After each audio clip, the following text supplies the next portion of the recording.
सर्वमङ्गलकाली भद्रकाली कपालिनी दुर्गा क्षमा शिवा धात्री स्वाहा स्वधा नमोऽस्तु ते। ओम दुम दुर्गाय नमः। नमस्कार दोस्तों, माँ भगवती की कृपा आप पर और आपके समस्त परिवार पर सदैव बनी रहे। आज की इस वीडियो में हम सुनेंगे श्री दुर्गा सप्तशती की 9वें और 10वें का अध्याय। इस अध्याय का पाठ नवरात्र के 5वें दिन किया जाता है। माँ भगवती का ध्यान करते हुए पाठ को हम आरंभ करते हैं। मैं अर्धनारीश्वर के श्री विग्रह की निरंतर शरण लेती हूँ। उनका वर्ण बंधुक पुष्प और सुवर्ण के समान रक्त समान है, पीत मिश्रित तथा आभा युक्त है। अपनी सुंदर भुजाओं में अक्षमाला, पास, अंकुश और वरद मुद्रा धारण किए हैं। माँ के आभूषण के रूप में अर्धचंद्र मस्तक पर सुसज्जित है तथा 3 नेत्रों से सुशोभित उन महामाया देवी को मैं बारंबार नमस्कार करती हूँ। राजन ने कहा, हे ऋषिराज, आपने रक्त बीज के वध से संबंध रखने वाला वह वृत्तांत मुझे सुनाया। अब मैं रक्त बीज के मरने के पश्चात क्रोध में भरे हुए शुंभ एवं निशुंभ ने जो कार्य किया वह श्रवण करना चाहता हूँ। महर्षि मेधातप कहते हैं, रक्त बीज के मारे जाने पर शुंभ और निशुंभ क्रोध से भर उठा तथा अपनी विशालकाय सेना का सर्वनाश होते देख करके वह देवी पर आक्रमण करने के लिए दौड़ा। उसके साथ साथ बहुत बड़े बड़े पराक्रमी असुर भी देवी को मारने के लिए दौड़ पड़े और महापराक्रमी शुंभ भी अपने विशालकाय सेना सहित माँ चंडिका को मारने के लिए आगे की ओर बढ़ा। फिर शुंभ और निशुंभ का देवी के साथ घोर युद्ध छिड़ गया। दोनों ही असुर देवी पर बाणों की वर्षा करने लगे, ऐसे जैसे मेघों से वर्षा हो रही हो। उन दोनों के द्वारा चलाए हुए बाणों को देवी ने अपने बाणों से क्षण भर में ही काट डाला और अपने ही शस्त्रों की वर्षा से दोनों दैत्यों को घाति पहुंचाई। निशुंभ ने तब तीक्ष्ण तलवार और चमकती हुई ढाल लेकर के देवी के सिंह पर आक्रमण किया। अपने वाहन को घायल देख करके देवी अपने क्षुप नामक बाण से निशुंभ की तलवार और ढाल दोनों को ही काट गिराया। तलवार और ढाल के कट जाने पर निशुंभ ने देवी पर शक्ति से प्रहार किया, जिसे देवी ने अपने चक्र से 2 टुकड़े कर दिए। दैत्य मारे क्रोध की जल भून करके देवी को मारने के लिए उनकी ओर त्रिशूल को चलाया, किंतु देवी ने अपने मुक्की के द्वारा उसे भी चूर चूर कर डाला। फिर उसने देवी पर गदा के द्वारा प्रहार किया, जिसे क्षण भर मात्र में ही देवी ने भस्म कर डाला। तत्पश्चात वह हाथ में फरसा लेकर के देवी की ओर क्रोध से लपका। देवी ने अपने तीक्ष्ण बाणों से उसे धरती पर सुला दिया। महापराक्रमी भाई निशुंभ के इस प्रकार से मृत्यु को प्राप्त होने पर शुंभ क्रोध में भर करके देवी को ललकारने लगा। देवी को मारने के लिए तब वह हाथों में शस्त्र लेकर के दौड़ा। वह रथ में बैठा हुआ उत्तम प्रकार के आयुधों से सुशोभित तथा अपनी 8 बड़ी बड़ी भुजाओं से संपूर्ण आकाश को आच्छादित किए हुए था।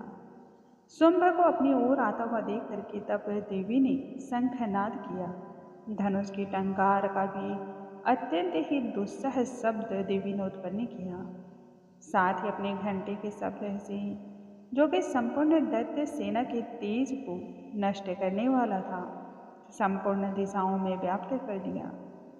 इसके पश्चात देवी के सिंह ने भी अपनी दहाड़ से, जिसे सुनकर बड़े बड़े बलवान और पराक्रमों की मद चूर चूर हो जाती थी, उस आवाज से आकाश, पृथ्वी एवं 10 दिशाओं को गुंजायमान कर दिया।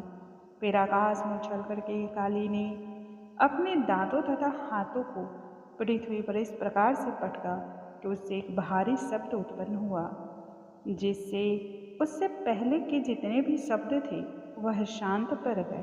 तत्पश्चात शिवदूती ने असुरों के लिए भय उत्पन्न करने वाला भयंकर अट्टहास किया, जिसे सुनते ही दैत्य थर्रा उठे। शुंभ को इससे और अधिक क्रोध उत्पन्न हुआ, परंतु अंबिका ने उसे देखते ही कहा, अरे ओ दुष्ट, वहीं खड़ा रह। तब आकाश से सभी देवता जय जयकार करने लगे।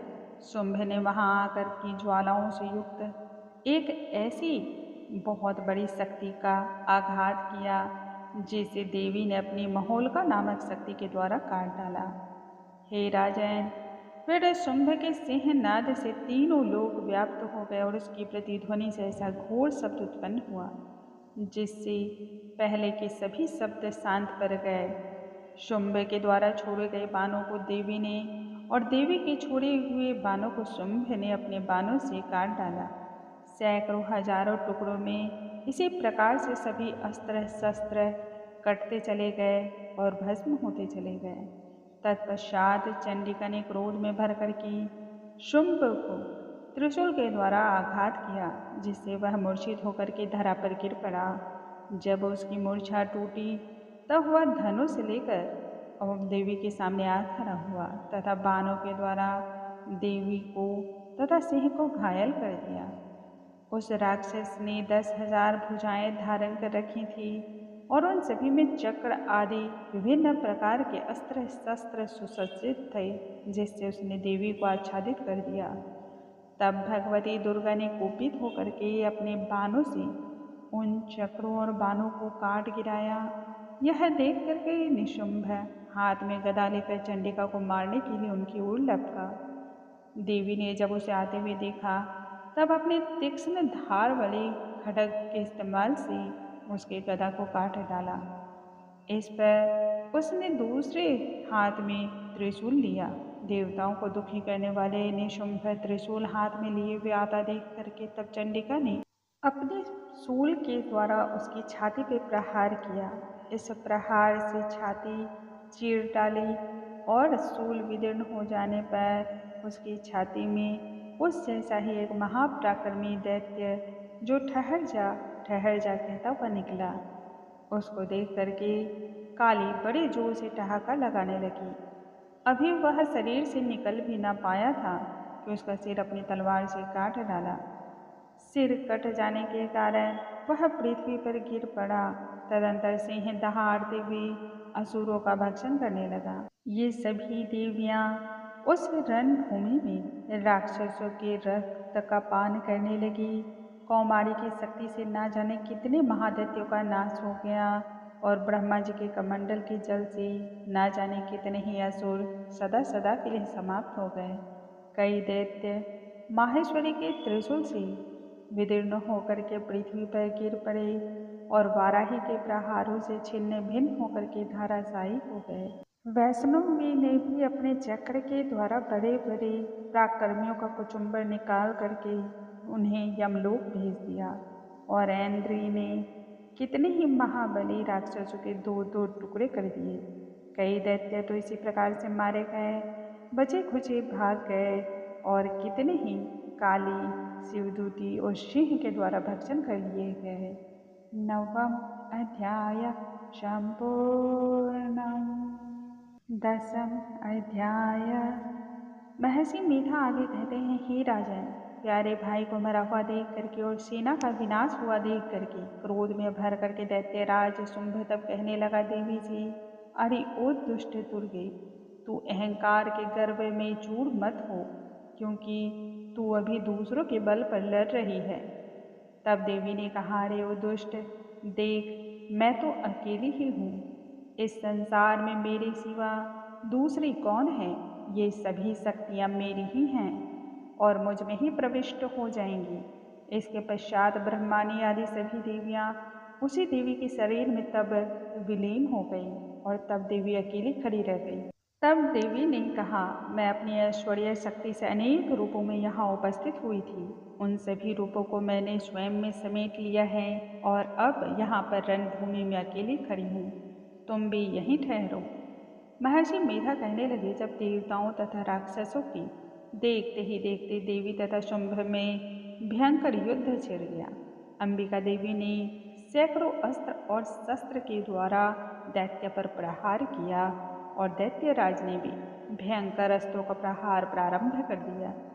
देवी के छोड़े हुए सैकड़ों अस्त्रों को दैत्य ने अपने शस्त्रों के द्वारा काट डाला और इसी प्रकार से शुंभ ने जो अस्त्र छोड़े, देवी ने उसे अपनी भयंकर हुंकार के शब्द मात्र से ही नष्ट कर डाला। दैत्य ने जब सैकड़ों बाण छोड़ करके देवी को आच्छादित कर दिया, तब क्रोध में भर करके देवी ने अपने बाणों से उसका धनुष ही नष्ट कर डाला।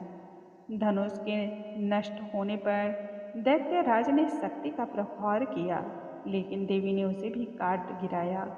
फिर दैत्यराज चमकती हुई ढाल लेकर के देवी की ओर दौड़ पड़ा, किंतु जब वह देवी के समीप पहुंचा, तब देवी ने अपने तीक्ष्ण बाणों से उसकी चमकने वाली ढाल को भी काट गिराया।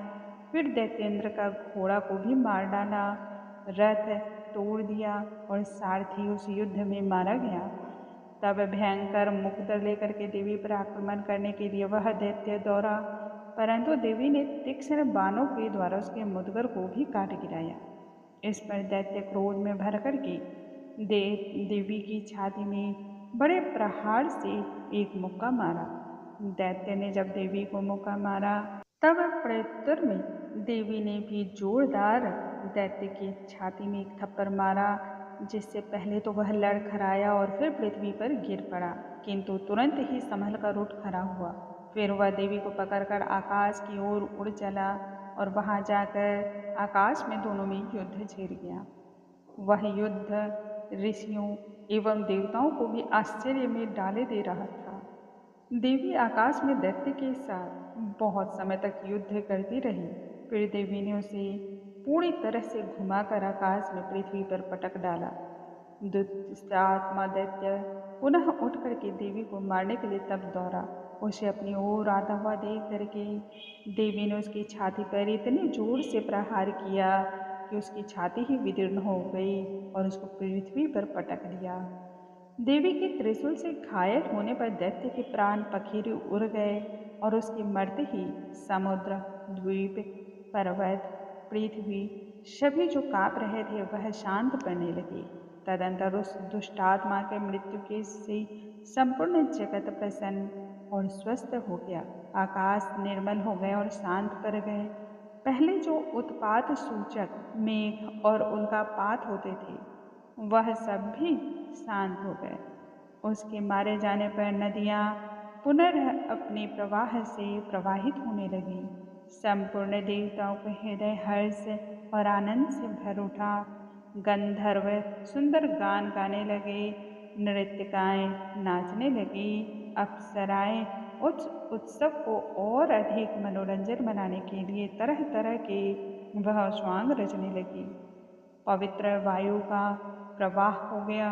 सूर्य की कांति और अधिक स्वच्छ और उज्जवल हो गई। यज्ञशालाओं की बुझी हुई अग्नि अपने आप ही प्रज्वलित हो उठी। दसों दिशाओं में शांति ही शांति हो गई। श्री मार्कंडेय पुराणे श्रावणे मन्वंतरे श्रीदेवी महात्म्ये शुंभवधो नाम 10वां संपूर्णम्।